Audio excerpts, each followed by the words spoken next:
But the aforesaid opinion has come to pass, partly indeed, from the habit with which they were accustomed from the beginning to hear and invoke the name of God.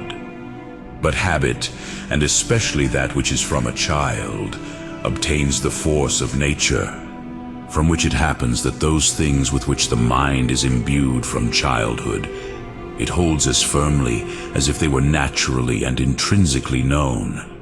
But it is partly due to the fact that there is no distinction between what is known in itself simply and what is known in itself as regards us.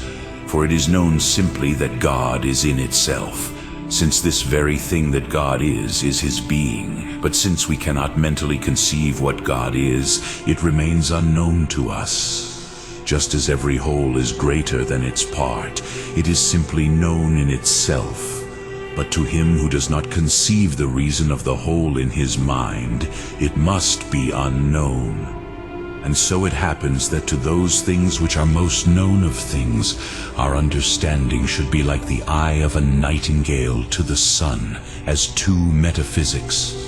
It is said, and it is not necessary that immediately, having learned the meaning of this name God, it should be known that there is a God, as the first reason intended.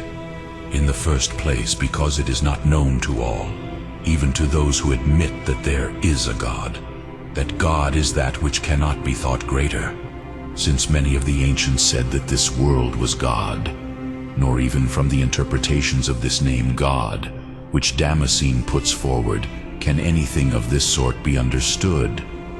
Then, since given that by all this name God is meant something greater than which cannot be conceived, it will not be necessary for there to be something greater than which cannot be conceived in the natural world.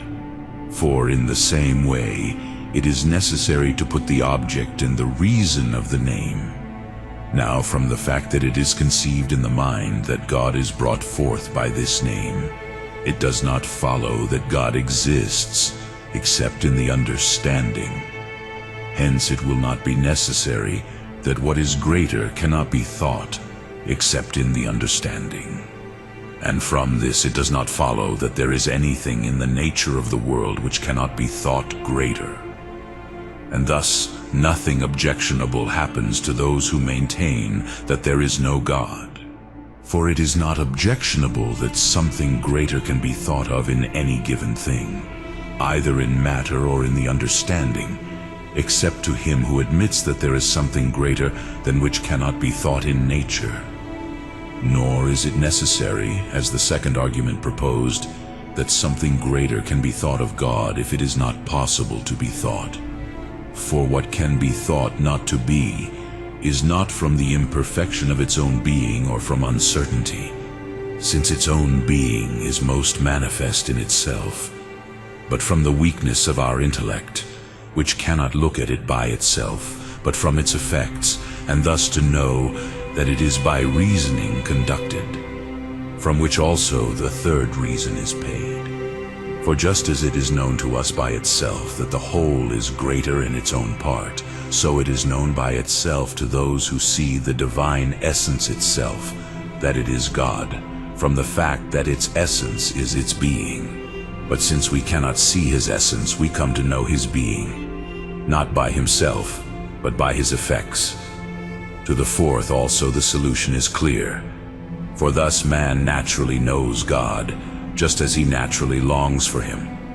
But man naturally longs for himself inasmuch as he naturally longs for happiness, which is a kind of similitude of divine goodness.